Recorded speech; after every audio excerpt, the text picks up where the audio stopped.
been just over a week since we had the bull calves de-bull calved, and today we are going to be expanding their area. We still want them separated from the other cows, but today we are going to be bringing them a little bit closer to us and opening them into a new area that isn't just in the barn. So that's something pretty exciting happening today.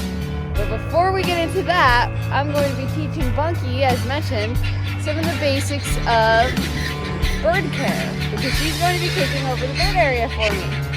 And she already has Mari.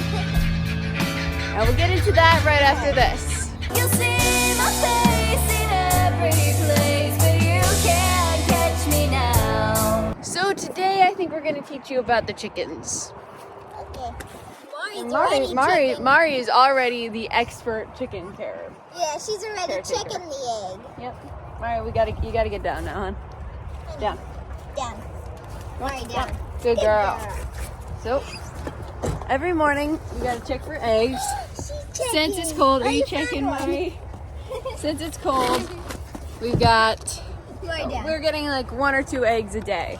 Since it's cold, they're preserving their energy. So the chickens are preserving their energy, and laying eggs takes up a lot of energy. And so they're preserving all of these nutrients so that you're not going to get as many eggs in the winter from the chickens. Here. We don't clean out the bedding in the winter. We add fresh stacks of new shavings on top, but we don't clean out the old ones. And that's because in here, just like in your garden, all of this old manure is going to decompose. And when it decomposes, you'll see decomposing pits let off steam. They make heat when they're decomposing. So we put more shavings on top. The heat from the old manure rises up and it keeps them warm.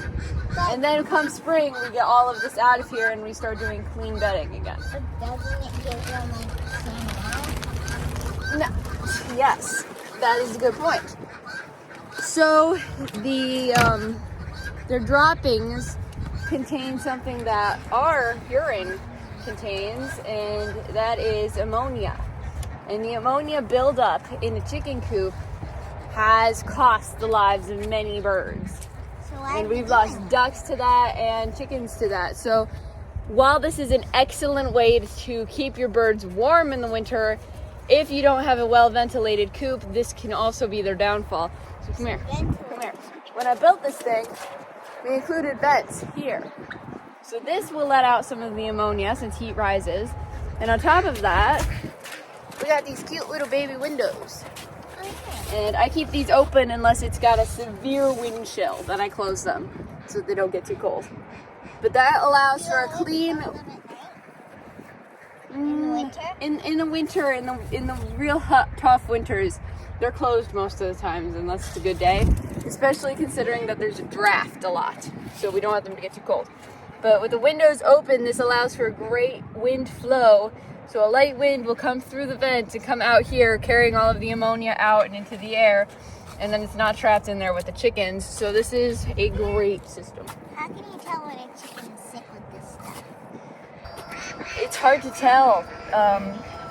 If your coop looks too dirty and you can smell, it smells like urine, then you know that there's too much ammonia buildup in there. If a chicken's breathing too much of it, it'll just die. So you gotta make sure you check these windows all the time. And eventually when it starts getting cold, you close them at night, open them in the morning. And that's the way we're gonna do. So in the chicken coop, there's a lot of things you gotta know. Chickens are relatively clean animals, you know? Even the way they walk, they look like they keep themselves clean. And you don't see chickens getting very muddy. What you do see is their area getting very muddy because they don't have a really big area. So they all walk around the same area. So there's no grass in here. It's all dirt. Oops. And so when the snow starts melting like it is today, that's when we get problems with mud because all of that melting snow is water and it's incorporating with the dirt and it gets really messy. So a lot of times when it starts melting, you're going to want to throw some straw or some shavings down here to just, suck up all of the water. Yeah, bumblefoot is a huge issue. And you remember Gringot? Yeah. He was a part, but he got bad bumblefoot, so we had to go to freezer camp. A bird won't make it if it can't move around, and bumblefoot is real bad. So you gotta make sure your chickens don't have a very muddy area. Super important. Now, something chickens suffer from a lot is lack of calcium. Do you know what calcium is? Eggshells. Yeah, it's in eggshells, it's in oyster shells, it's in your bones. And flies. Yeah. So calcium is super important, especially to birds, which they lay eggs, so they give out a lot of calcium on a daily basis. So a lot of times birds, especially if they're in an enclosed area, need calcium supplements. And there's a lot of ways you can give calcium supplements. And so you'll see me sometimes, we'll dry up some eggshells, smush them up, and give them to the chickens. Like we do in our garden. Yep, if there's a bad egg, you can give it back to the chickens if you smush it up. We don't want them to learn to eat eggs, but if you smush it up so it doesn't look like an egg, it's super good for them. It's insanely good for them. Grub terra is amazing for them, Okay. just because it tastes good. And it's got lots of good nutrition for them. Other calcium supplements is I have a bag of oyster shells. Yeah, I do. And I give that to them sometimes. That's a great calcium supplement. But also pumpkins. You grew a few pumpkins this year. And I gave you one to put in your chicken. So I got an old pumpkin right there. And it's kind of frozen right now, but they're picking at it. And that gives them, well, that gives them some great calcium right there. So that is a great thing to give to your chickens.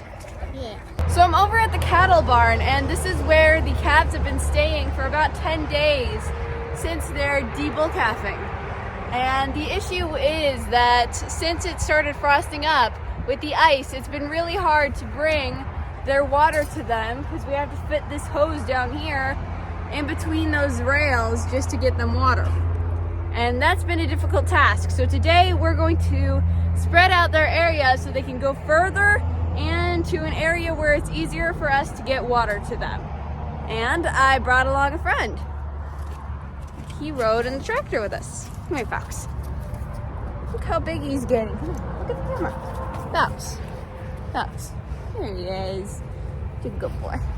First thing we have to do is block off this pathway here from the big cows because we do not want the big cows coming in here. We're going to give it to the little calves to give them more room.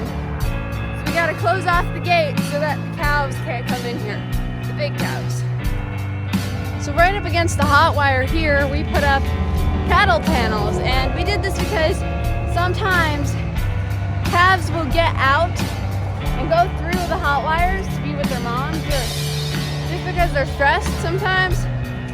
So we put the cattle panels there as an extra precaution because we really don't want them to get out again. We have this area cleaned up, and we're gonna let the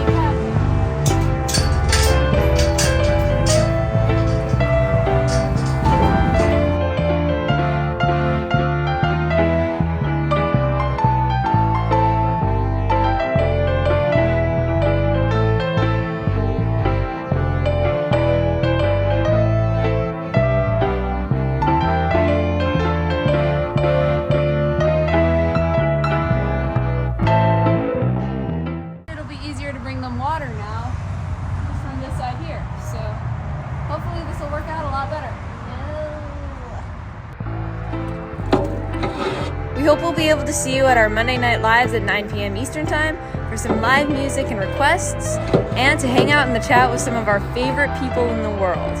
God bless!